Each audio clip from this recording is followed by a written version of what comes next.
মাহে রবিউল আউয়াল। রবিউল আউয়াল মাস, আমাদের এই মাসের সাথে পরিচয়টা একটু অন্যরকম।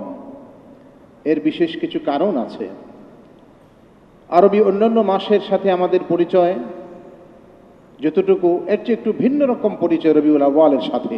কারণ এই রবিউল আউয়াল মাস এমন একটি মাস যে মাসে এই পৃথিবীতে, এই ধরায় তশরিফ নিয়ে এসেছিলেন আকায়ে নামদার তাজদারে মদিনা সৈয়দুল মুরসালিন রহমাতুল আলামিন জনাবে মুহাম্মদুর রাসূলুল্লাহ সাল্লাল্লাহু আলাইহি ওয়াসাল্লাম। বিশ্বনবী তার তশরিফ আগমন হয়েছিল এই মাসে, এবং এই দুনিয়া থেকে তার ওয়াফাত এবং বিদায়টাও হয়েছিল রবিউল আউয়াল মাসে। দিন তারিখের নিয়ে ভিন্ন মত থাকতে পারে, কিন্তু মাসটি ছিল রবিউল আউয়াল। বাকি এই রবিউল আউয়াল মাস যখন আমাদের সামনে আসে, তখন নবী প্রেমিক ইমানদার বান্দারা, আল্লাহ রাসূলের প্রতি ইশক আর মহব্বত যাদের অন্তরে আছে, কম বেশি যতটুকুই আছে, প্রত্যেকটি মুমিন সামান্যতম ইশক মহব্বত যার অন্তরে আছে, সেই মুমিন বান্দাটিও তিনি চেষ্টা করেন আল্লাহ নবীর প্রতি তার অন্তরে যে ভালোবাসা আছে, মহব্বত আছে, সেই মহব্বত আর ভালোবাসার প্রকাশটা তার কথার দ্বারা, কাজের দ্বারা, কর্মের দ্বারা, যিনি লেখক তার লেখনীর দ্বারা, যিনি গায়ক তার গানের দ্বারা, যিনি শিল্পী তার শিল্পকর্মের দ্বারা, যিনি কবি তার কাব্যের মাধ্যমে যে যেভাবে পারেন নবীর জীবন, নবীর শান, নবীর ভালোবাসা, তার প্রতি মহব্বতের ভালোবাসা প্রকাশ যার যার জায়গা থেকে করে থাকেন, এটাই স্বাভাবিক। যদিও প্রিয়নবী মুহাম্মদুর রাসূলুল্লাহ সাল্লাল্লাহু আলাইহি সাল্লামের জীবন, তার উসওয়া, আমি কোরআনে কারীমের সূরা আহজাবের যে আয়াত তেলাওয়াত করেছি, 21 নম্বর আয়াত, আল্লাহ রাব্বুল আলামিন এখানে বলেছেন উসওয়ায়ে হাসানা, তার জীবনকে, মুহাম্মদুর রাসূলুল্লাহ সাল্লাল্লাহু আলাইহি সাল্লামের জীবনকে আল্লাহ বলেছেন উসওয়ায়ে হাসানা। লাকাদ কানা লাকুম ফি রাসূলিল্লাহি উসওয়াতুন হাসানা। নবীজির জীবন আমাদের জন্য উসওয়ায়ে হাসানা, সর্বোত্তম নমুনা। যদিও এই উত্তম নমুনা হওয়ার বিষয়টি শুধুমাত্র রবিউল আউয়ালের সাথে সম্পর্কিত নয়, আমাদের গোটা জীবন জুড়ে, জীবনের প্রতিটা মুহূর্তেই নবীজির জীবন আমাদের জন্য আদর্শ, এটা আমাদেরকে বুঝতে হবে। বাকি এই মাস আসলে পরে আলাদাভাবে, যেহেতু নবীজির আগমনের মাস, এই দুনিয়া থেকে বিদায়ের মাস, সেই কারণে আমাদের মহব্বতের ভালোবাসার প্রকাশটা একটু ভিন্নভাবে হয়ে থাকে রবিউল আউয়াল মাসে। আমাদের আবেগ কাজ করে এখানে নবীজির জন্মের মাস, ওয়াফাতের মাস রবিউল আউয়াল। এই জন্য আগামী সোমবার, 12 রবিউল আউয়াল, রবিবার দিবাগত রাত বা সন্ধ্যায় ইসলামিক ফাউন্ডেশন এবং ধর্ম মন্ত্রণালয়ের উদ্যোগে আমাদের এখানে পক্ষকালব্যাপী প্রোগ্রাম শুরু হবে, যেখানে নবীজির জীবন এবং তার জীবনের সব দিক নিয়ে আলোচনা, জন্ম থেকে ওয়াফাত পর্যন্ত সব কিছু বিভিন্ন দিক নিয়ে আলোচনা হবে। সেই আলোচনার থেকে ইনশাআল্লাহ আমরা উপকৃত হব ইনশাআল্লাহ। আল্লাহ পাক আমাদেরকে এই ইসলামিক ফাউন্ডেশনের প্রোগ্রাম যেটা চলবে, আমরা যেন এখান থেকে আমরা উপকৃত হতে পারি, আমরা এই প্রোগ্রামগুলোতে অংশগ্রহণ করতে পারি। আল্লাহ তৌফিক দেন বলে আমিন। তো বলছিলাম কোরআনে কারীমের যে আয়াত, আল্লাহ পাক বলছেন উসওয়ায়ে হাসানা। লাকাদ কানা লাকুম ফি রাসূলিল্লাহি উসওয়াতুন হাসানাহ লিমান কানা ইয়ারজুল্লাহ ওয়াল ইয়াউমাল আখির ওয়া যাকারাল্লাহা কাসীরা। আল্লাহ বলেন নবীজির জীবনে তাদের জন্য উসওয়ায়ে হাসানা, আল্লাহ রাসূলের জীবন তাদের জন্য উত্তম নমুনা, যে ব্যক্তি আল্লাহকে বিশ্বাস করে, আল্লাহর কাছে কিছু পাওয়ার আশা করে, আখিরাতকে বিশ্বাস করে, ওয়া যাকারাল্লাহা কাসীরা, এবং আল্লাহকে অধিক পরিমাণে স্মরণ করে। আল্লাহর ইয়াদ আর স্মরণ যার দিলে সবসময় আছে, উঠতে বসতে, চলতে ফিরতে, জীবন যাপনে, কাজ কর্ম, ব্যবসা বাণিজ্য, সব জায়গায় সে আল্লাহকে স্মরণ করে। আল্লাহর ইয়াদ সে ভুলে যায় না কখনো। প্রতি মুহূর্তেই সে ভাবে এই জীবন যিনি দিয়েছেন, এই জীবনের যা কিছু আমি ভোগ করি, এগুলি যিনি দিয়েছেন, জীবনের মালিক যিনি, যার হুকুমে বেঁচে আছি, যার হুকুমে চলে যাব, সেই মালিককে তো আমার স্মরণ করতেই হবে। এরকম ইয়াদ আর স্মরণ যার অন্তরে আছে, আল্লাহ বলেন সেই সব মুমিন আল্লাহকে সবসময় অধিক পরিমাণে স্মরণ করে, আখিরাতকে বিশ্বাস করে, আল্লাহর প্রতি ঈমান রাখে এবং আল্লাহর কাছে বিনিময় পাওয়ার আশা রাখে, তাদের জন্য, ওই সব মুমিনদের জন্য মুহাম্মদুর রাসূলুল্লাহ সাল্লাল্লাহু আলাইহি সাল্লামের জীবন তাদের জন্য উত্তম নমুনা, উত্তম উসওয়া। উত্তম আদর্শ।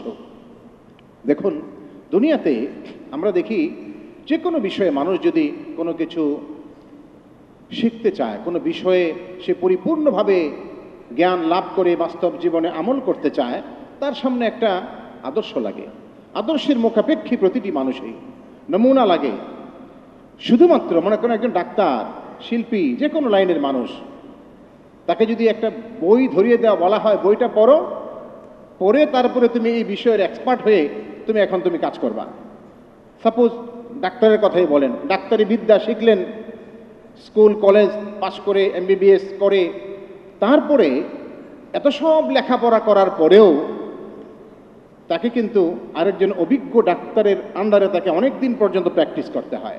তার প্র্যাকটিস করা যখন শেষ হয়, যখন অভিজ্ঞ ডাক্তারগণ মনে করেন যে তার দ্বারা এখন সেবা দেওয়া, রোগীর সেবা দেওয়া, যথাযথ চিকিৎসা করাটা এখন তার নিরাপদ, এখন সে পারবে, তখনই তাকে পারমিশন দেওয়া হয়, সুযোগ দেওয়া হয়। কিন্তু এমন কোনো ঘটনা আমরা দুনিয়াতে দেখি না যে কেউ মনে করলো যে মেডিকেল সায়েন্সের উপর তো বহু বইপত্র পাওয়া যায় বাজারে, এগুলি কিনে নিজে নিজে পড়াশোনা করে, স্টাডি করে, নিজে নিজে শিখে তারপর ডাক্তারি শুরু করে দিল। সে একটা চেম্বার নিয়ে বসে গেল, লোকজন তার কাছে আসলো, আর চিকিৎসা চললো, নির্ভুল চিকিৎসা। এটা স্বাভাবিকভাবে এটা হয় না, হওয়ার কথা না, বরং হয় উল্টাটা। এইরকম যদি ডাক্তার কোনো উস্তাদ ছাড়া, শিক্ষক ছাড়া, কোনো আদর্শ ব্যক্তি ছাড়া শুধু নিজে নিজে বই পড়ে শিখে, তাহলে কি হয়? এই ব্যক্তির দ্বারা কবরস্থান, গুরুস্থান আবাদ হবে, কিন্তু মানুষ সুস্থ হবে না। মানুষ সুস্থ হয়ে ভালো হয়ে উঠবে এটা আশা করা যায় না, তার দ্বারা সুচিকিৎসা হবে সেটা আশা করা যায় না। ঠিক আল্লাহ রাব্বুল আলামিন কোরআনে কারীম অবতীর্ণ করে, নাজিল করে এই কোরআনকে বলেছেন, এই কিতাব আমার পক্ষ থেকে তোমাদের জন্য আমি দিয়েছি। কিতাব হিদায়াত, এটা নূর, কিতাবুম মুবিন। আমার পক্ষ থেকে কিতাবকে আমি দিয়েছি, আমার পক্ষ থেকে হিদায়াত হিসাবে, পথ নির্দেশ হিসাবে, তোমাদের জীবন বিধান হিসাবে কোরআন দিয়েছি। কিন্তু সাথে সাথেই এই কোরআন নামক এই কিতাবটি আমরা শুধু পড়েই শিখেই বাস, আর কোনো নমুনা লাগবে না, কাউকে ফলো করতে হবে না, এটা কিন্তু আল্লাহ পাক বলেন নাই। বরং একদিকে কিতাব যার উপর আল্লাহ অবতীর্ণ করেছেন, যে মহা মানবের উপর, সেই যে সর্বশেষ নবী এবং রাসূলের উপর আল্লাহ কিতাব অবতীর্ণ করে জানিয়ে দিয়েছেন, কুল ইন কুনতুম তুহিব্বুনাল্লাহ ফাত্তাবিউনি ইউহিব্বুকুমুল্লাহ। যদি কোরআনের অনুসারী হতে চাও, যদি আল্লাহকে ভালোবাসো, এই দাবিদার হতে চাও, তাহলে ইত্তেবা করতে হবে আমাকে, অর্থাৎ মুহাম্মদুর রাসূলুল্লাহ সাল্লাল্লাহু আলাইহি সাল্লামকে উসওয়া মেনে, নমুনা মেনে, আদর্শ মেনে, তারকে ফলো করে, তার অনুসরণ করে, তারপরে ইউহিব্বুকুমুল্লাহ, আল্লাহর ভালোবাসা পেয়ে যাবে তোমরা, আল্লাহ তোমাদের ভালোবাসবেন। মুহাম্মদুর রাসূলুল্লাহ সাল্লাল্লাহু আলাইহি ওয়াসাল্লামকে আল্লাহ নমুনা হিসেবে সামনে রেখে বললেন, কোরআন পড়বে, শিখবে, মুখস্থ করবে, আয়ত্ত করবে, কিন্তু কোরআনের বিধানগুলি মানার ক্ষেত্রে অনুসরণ করতে হবে মুহাম্মদুর রাসূলুল্লাহ সাল্লাল্লাহু আলাইহি ওয়াসাল্লামের জীবনকে। তিনি যেভাবে যা করেছেন, তার ব্যক্তি থেকে শুরু করে, তার পরিবার থেকে শুরু করে, সামাজিক জীবনের, রাষ্ট্রীয় জীবনের, যেখানে যেভাবে তিনি যে কাজগুলি আঞ্জাম দিয়েছেন, তাকে অনুকরণ করে ফলো করে তোমাদের জীবনকে অতিবাহিত করতে হবে। তাহলেই সেটা হবে কোরআনকে মানা, কোরআনকে গ্রহণ করা হবে। সেটাকে সত্যিকার অর্থেই কোরআনের অনুসারী তুমি তখনই হতে পারবে যখন উসওয়ায়ে হাসানা হিসাবে মুহাম্মদুর রাসূলুল্লাহ সাল্লাল্লাহু আলাইহি ওয়াসাল্লামের জীবনকে তুমি ধারণ করবে, গ্রহণ করতে পারবে। সম্মানিত হাজিরিন, এই জন্যই আমরা দেখি রবিউল আউয়াল মাসে যে বিশ্বনবী মুহাম্মদ সাল্লাল্লাহু আলাইহি ওয়াসাল্লামের আগমন হয়েছিল, তার জন্ম থেকে মওত পর্যন্ত জীবনের প্রতিটি ধাপে ধাপে, জীবনের প্রতিটি স্তরে স্তরে তিনি মানব জাতির জন্য, পৃথিবীর সকল মানুষের জন্য তিনি নমুনা রেখে গেছেন, উসওয়া রেখে গেছেন। কখন কিভাবে কি দায়িত্ব পালন করতে হবে, সকলের জন্য তিনি নমুনা এবং উসওয়া। একটা শিশু বাচ্চা, তার জন্য বালক, কিশোর, যুবক, মধ্যবয়সী, বৃদ্ধ, পুরুষ, নারী, পৃথিবীর সকল পেশার, সকল শ্রেণীর, সকল মানুষের জন্য, একজন শাসক থেকে শুরু করে, একজন সেনাপতি থেকে শুরু করে, যে কোনো পর্যায়ের যে কোনো মানুষের জন্য মুহাম্মদুর রাসূলুল্লাহ সাল্লাল্লাহু আলাইহি ওয়াসাল্লাম হলেন সর্বোত্তম নমুনা, উসওয়ায়ে হাসানা।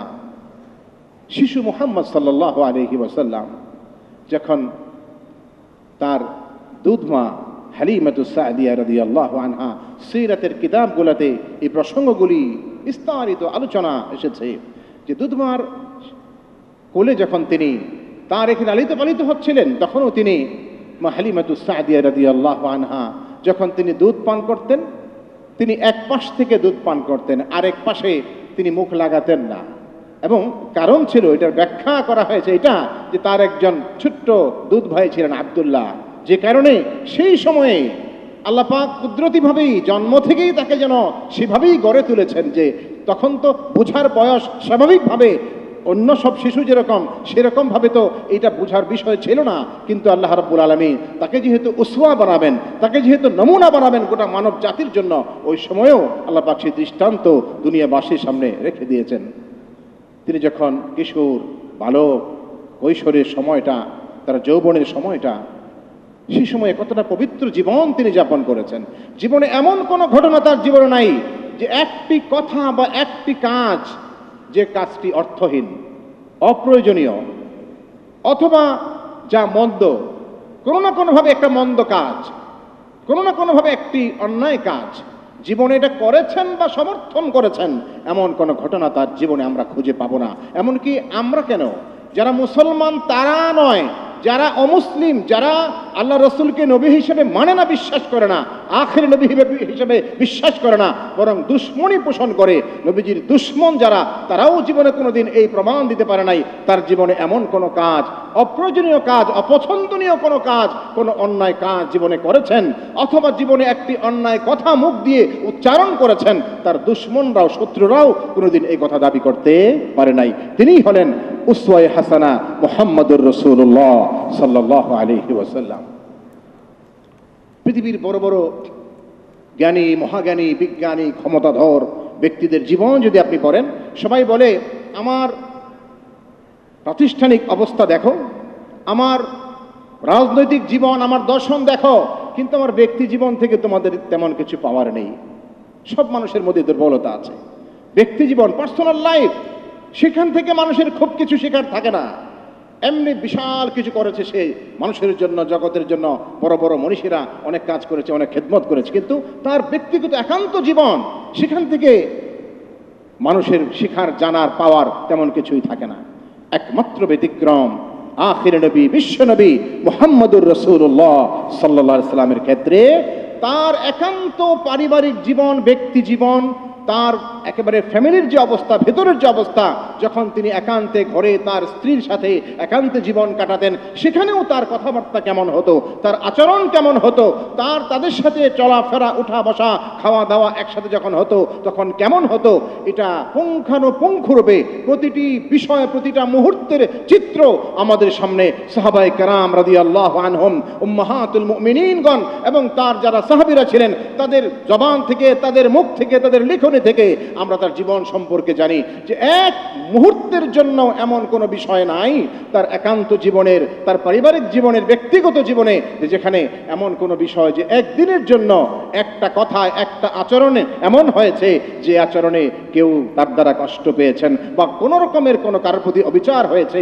এমন কোনো নমুনা, এমন কোনো দৃষ্টান্ত তার জীবনে কেউ কোনোদিন খুঁজে পায়নি। বরং আমরা দেখি একান্ত ব্যক্তিগত জীবনেও যখন তিনি বিবির সাথে, স্ত্রীর সাথে, তার প্রতিও আলা ইস্তাউসু বিন নিসা, বারবার তিনি বলেছেন নারী জাতি, নারীদের প্রতি তোমাদের সহানুভূতিশীল হতে হবে, তাদের প্রতি দয়াশীল হতে হবে, তাদের প্রতি ইনসাফ করতে হবে, তাদের প্রতি দায়িত্বশীল হতে হবে, তাদের দায়িত্বগুলি পালন করতে হবে। উম্মাহাতুল মুমিনিনগণ, নবীর স্ত্রীগণ তাদের জীবন সম্পর্কে তুলে ধরেছেন কেমন ছিলেন তার একান্ত একেবারেই পারিবারিক জীবনটা, যেখানে আর কেউ জানার সুযোগ নেই ভেতরের অবস্থাটা। জীবনে কোনোদিন কারোর প্রতি রাগ হয়ে, গুসা হয়ে একটা ধমক দিয়েছেন এমন কোনো নজিরও কোনো বিবি, কোনো স্ত্রী বা যার পরিবারের লোকজন তারাও কোনোদিন বলতে পারেননি। স্ত্রীগণ, বিবিগণ তো পরে সামান্য যারা খেদমত করতেন, তার খেদমত করতেন গোলাম। হযরত আনাস ইবনে মালিক রাদিয়াল্লাহু আনহু গোলাম ছিলেন।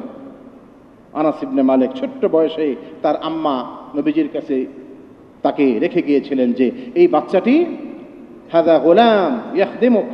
সবাই আসছে নবীজির কাছে হিজরতের পরে। যখন মক্কা থেকে হিজরত করে মদিনায় আসলেন, মদিনার লোকজন এক একজন এক এক রকমের হাদিয়া তোহফা, সেই যুগে যতটুকু সম্ভব হাদিয়া তোহফা নিয়ে উপস্থিত হচ্ছে। আনাস ইবনে মালিকের আম্মা বলেন, আমার কাছে তেমন কিছু ছিল না যে নবীজির সামনে হাদিয়া হিসেবে পেশ করব।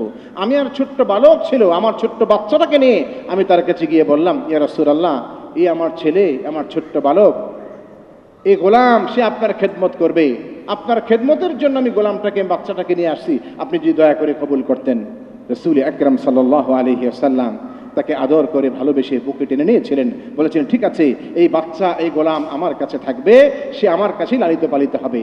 এবং একদিন দুই দিন নয়, লম্বা সময়, দীর্ঘ 10 বছর আনাস ইবনে মালিক রাদিয়াল্লাহু আনহু তিনি বলেছেন হাদিসের বিভিন্ন বর্ণনায়, খাদামতুন নবী সাল্লাল্লাহু আলাইহি ওয়াসাল্লাম 10 সিনিন মা ক্বালা লি উফিন ওয়ালা ক্বালা লি লিমা ফাআলতা কাযা ওয়ালা আল্লা ফাআলতা কাযা আও কামা ক্বালা নবী সাল্লাল্লাহু আলাইহি ওয়াসাল্লাম। আমি 10 বছর একাধারে 10 বছর আমি রাসূল করিম সাল্লাল্লাহু আলাইহি ওয়াসাল্লামের খিদমত করেছি। তার একান্ত জীবনের কখন কি প্রয়োজন সমস্ত কাজে আমি তার সহযোগিতা করেছি, কিন্তু জীবনে কোনোদিন বিরক্তি প্রকাশ করে একটা শব্দও কোনোদিন বলেন নাই, উফ বলেন নাই, বিরক্তি প্রকাশ করে একটা উচ্চারণ তিনি করেন নাই। এমনকি কোনোদিন বলেন নাই, তুমি এই কাজটি কেন করলে, অথবা ওটা তুমি কেন করলে না, এমনভাবে কোনোদিন প্রশ্ন করেও আমাকে জিজ্ঞাসা করেন নাই। যদি কখনো ভুলে গিয়েছি, তিনি ওটাকে ছাড় দিয়েছেন। করতে বলেছেন, দেরি হয়েছে, জিজ্ঞেস করেছেন, আনাস তুমি কি সেই কাজটি করেছো? এইভাবে আমি বলতাম যে হ্যাঁ, এই তো যাচ্ছি, আমি এখনই আমি যাচ্ছি, আপনি যা বলেছিলেন।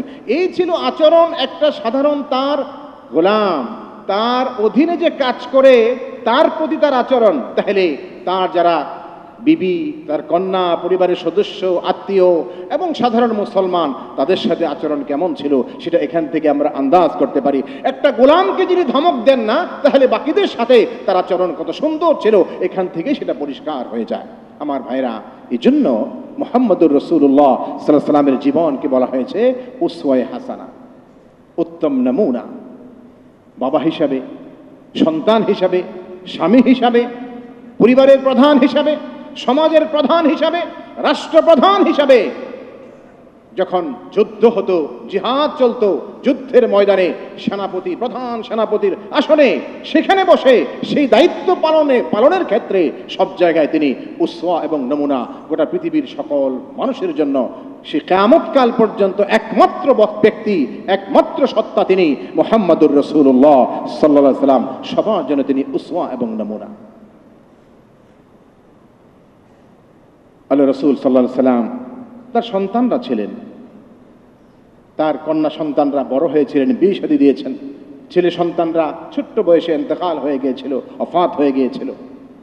মেয়ে সন্তানদের বিয়ের পরে হযরত ফাতিমা রাদিয়াল্লাহু আনহা হাদিসের বর্ণনাগুলোতে আসছে যে মাঝে মাঝে যখন বাবার ঘরে আসতেন, বাবা হিসাবে সন্তানের প্রতি যে ভালোবাসা, আদর্শ বাবা কাকে বলে, হযরত ফাতিমা রাদিয়াল্লাহু আনহা তিনি বলেন যে আমি যখন ঘরে আসতাম, আল্লাহ রাসূল সাল্লাল্লাহু আলাইহি ওয়াসাল্লাম যদি কোনোভাবে জেনে যেতেন যে আমি আসছি, আমি তার ঘরের উদ্দেশ্যে রওনা করেছি, তিনি আগের থেকেই দরজার বাইরে এসে আমাকে ইস্তেকবাল করার জন্য, আমাকে অভ্যর্থনা দেওয়ার জন্য, আমাকে আদর ভালোবাসা দেওয়ার জন্য তিনি বাইরে এগিয়ে আসতেন এবং বলতেন, মারহাবান বিইবনাতি, আমার মেয়ে, আমার কন্যার জন্য মারহাবা, অভিবাদন দিয়ে, আমাকে মুবারকবাদি দিয়ে আমাকে কাছে নিয়ে ঘরে গিয়ে তার ডানে বা বামে কাছে বসাতেন, আমার হাল পুষ্টি করতেন, জিজ্ঞাসা করতেন। আজকের সমাজ ব্যবস্থায় যেটা আমরা দেখি, মেয়েরা, ছেলেরা বাবার সাথে অনেক সময় দিন যায়, মাস যায়, দেখাই হয় না, একসাথে বসার সময় হয় না, এত ব্যস্ততা।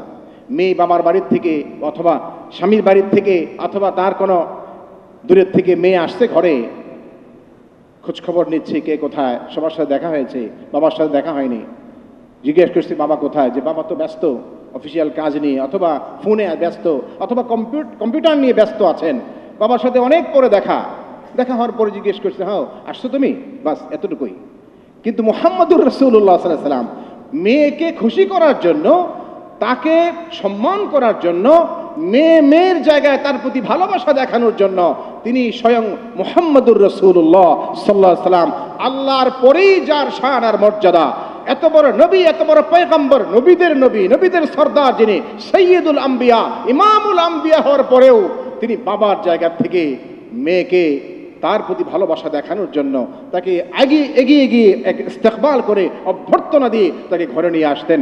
এই জন্যই আল্লাহ পাক বলেছেন তিনি হলেন উসওয়ায়ে হাসানা, একজন বাবা হিসাবে উসওয়ায়ে হাসানা, তিনি সন্তান হিসাবে উসওয়ায়ে হাসানা, স্বামী হিসাবেও তিনি সবার জন্য আদর্শ স্বামী। আম্মাজান খাদিজাতুল কুবরা রাদিয়াল্লাহু আনহার সাথে জীবন কেটেছে তার লম্বা সময়।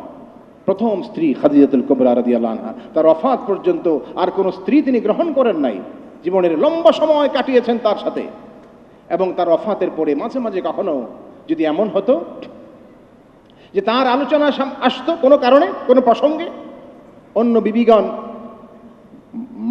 মানুষ হিসাবে মানবিক দুর্বলতার কারণেই এমন হতো, আম্মাজান আয়েশা রাদিয়াল্লাহু আনহা একদিন বলেই ফেললেন যে আপনি তো তার সিফত, তার গুণকীর্তন, তার সম্পর্কে অনেক বলেন।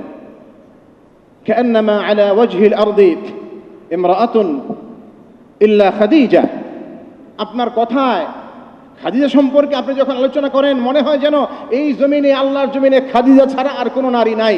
শুধু এমনই মনে হয় আমাদের কাছে যে তার কথাই শুধু আপনি বলেন, যে এই দুনিয়াতে বোধহয় আর কোনো নারী, আর কোনো স্ত্রী আপনার নাই, শুধু তার কথাই আপনি বলেন। এরকম একদিন বলে ফেললেন। রাসূল আকরাম সাল্লাল্লাহু আলাইহি সাল্লাম তার চেহারা লাল হয়ে গেল, রাগান্বিত হয়ে গেলেন, ঘর থেকে বের হয়ে গেলেন, কিছুক্ষণ পরে আসলেন। এরপরে আয়েশা রাদিয়াল্লাহু আনহাকে লক্ষ্য করে বললেন, আয়েশা তুমি জানো খাদিজা সেই নারী যখন গোটা পৃথিবীর মানুষ, গোটা সমাজের মানুষ, আমার আত্মীয় আপনজন, পরিবারের অনেক আত্মীয় রক্তের মানুষ, তারাও যখন আমার সাথে বিদ্রোহ করলো, আমার বিরুদ্ধে লেগে গেল, আমার সাথে দুশ্মনী করা শুরু করে দিল, আমাকে মক্কা ভূমি থেকে বিতাড়িত করার জন্য চক্রান্ত শুরু করে দিল, সেই সময়টাতেও একমাত্র খাদিজা আমার উপর ঈমান আনলেন, আমাকে সমর্থন দিলেন, আমার সাথে তার জীবনের সব কিছুকে এমনভাবে আমার জন্য কুরবান করে দিলেন যে অবদান আমি কোনোদিন ভুলবো না, ভুলতে পারবো না। সেই খাদিজা সম্পর্কে তুমি কোনোদিন এমন মন্তব্য আর করো না। অর্থাৎ স্ত্রীর প্রতি সম্মান তিনি দেখিয়েছেন, অবদান আছে, তার কৃতিত্ব আছে, তার এমন কিছু বিষয় আছে যে বিষয়গুলি রাসূল করিম সাল্লাল্লাহু আলাইহি সাল্লাম তার জীবনের প্রথম জীবনের কুরবানিগুলি সেগুলি সামনে আনতেন, আলোচনা করতেন। অবদান থাকলে সেটা স্বীকার করা, শ্রদ্ধা ভালোবাসা দেখানো, এটা এই শিক্ষাটা আল্লাহ নবী সাল্লাল্লাহু আলাইহি সাল্লাম আমাদেরকে দিয়েছেন।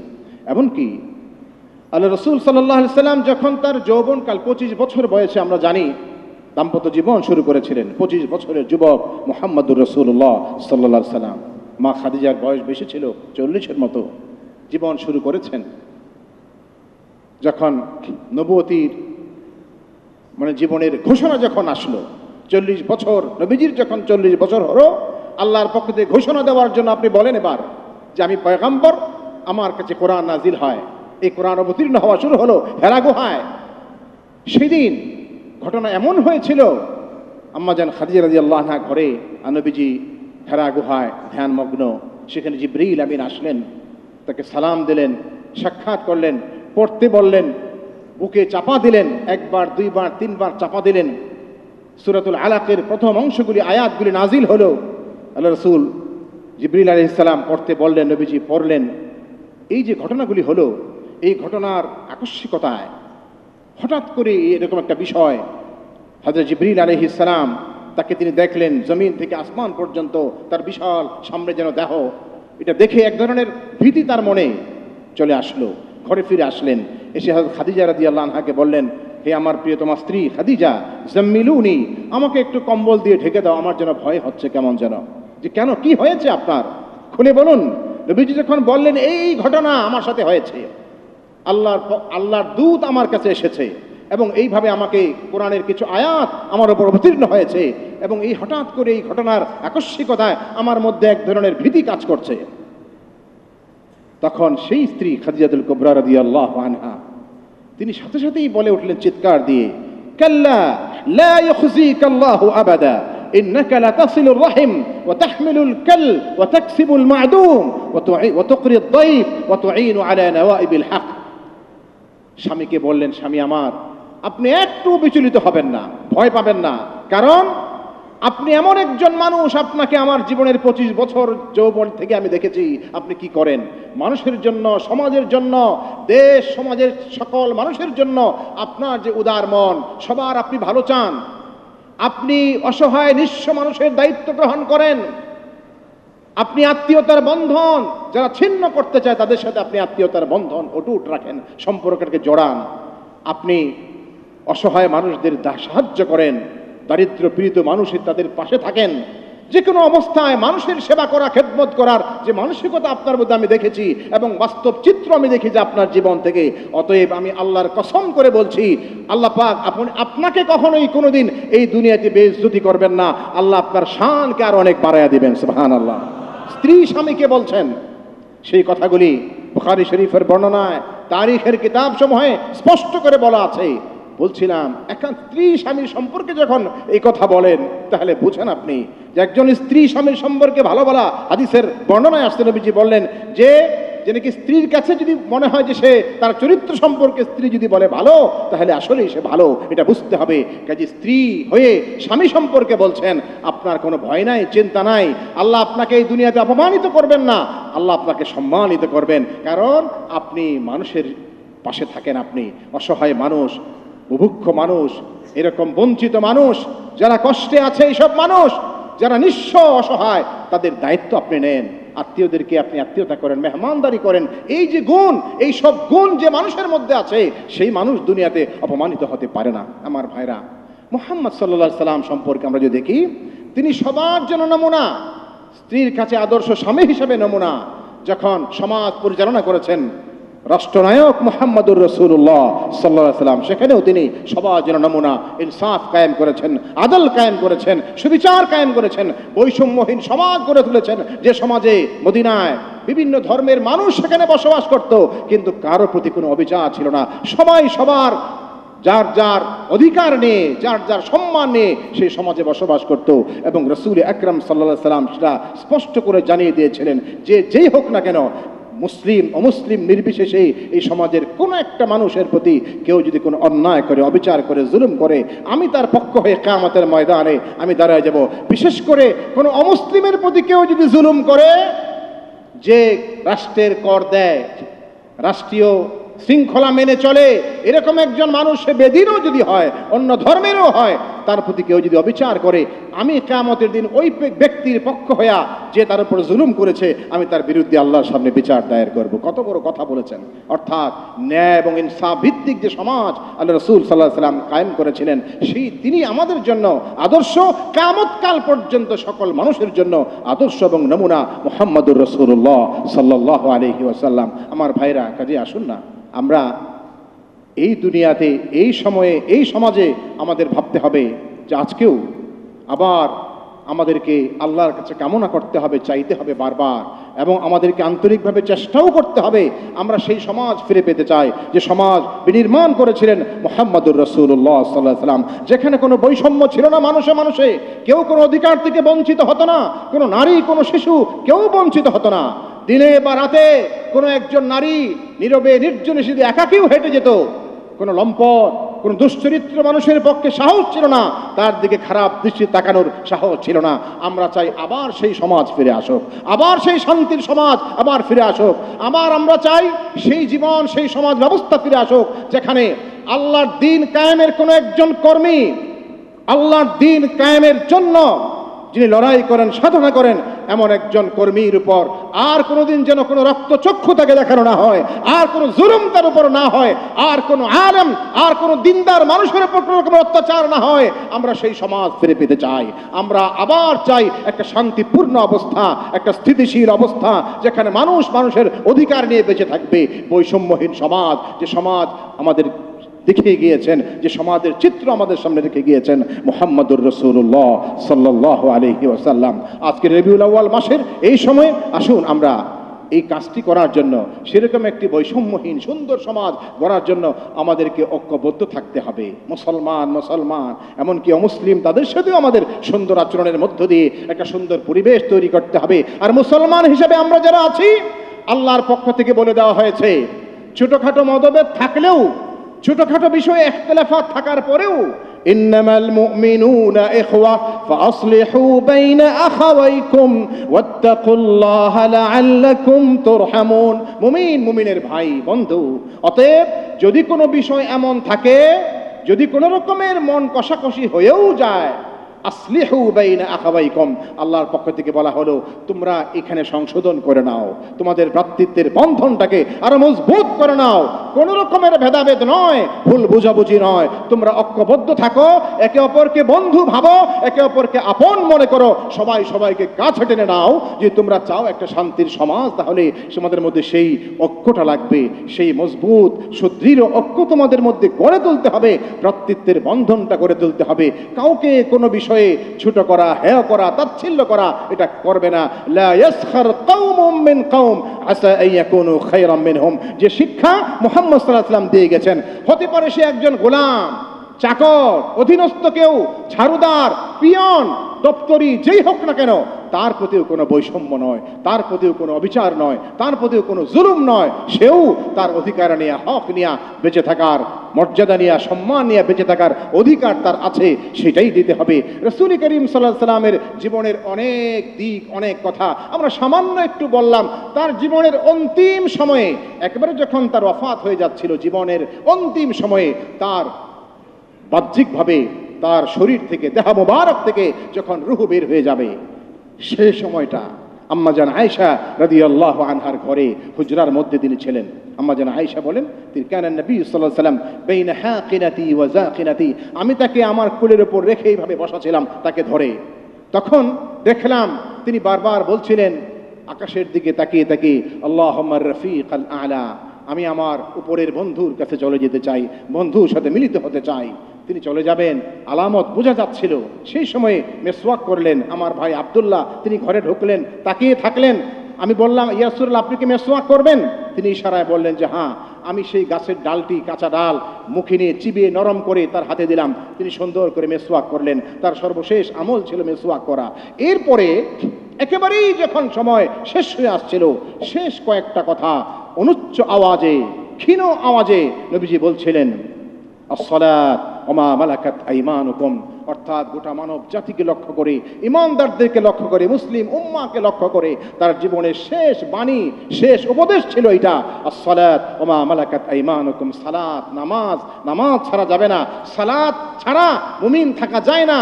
সালাত, এই ব্যাপারে কোনো রকমের তোমরা খামখেয়ালি করো না, এই ব্যাপারে তোমরা গাফলতি করো না নামাজের ব্যাপারে। ওয়া মা মালাকাত আইমানুকুম, আর তোমাদের অধীনস্থ লোক, চাকর, নৌকর, তোমাদের যারা অফিসে কাজ করে, তোমাদের অধীনে যারা কাজ করে, তাদের হক যেন নষ্ট না হয়, তাদের উপর কোনো রকমের অবিচার যেন না হয়, এটাও তোমরা খেয়াল করবে। যে নবী আমাদেরকে চার জীবনের অন্তিম সময়েও এমন উপদেশ দিয়ে গেছেন, সালাত ওয়া মা মালাকাত আইমানুকুম।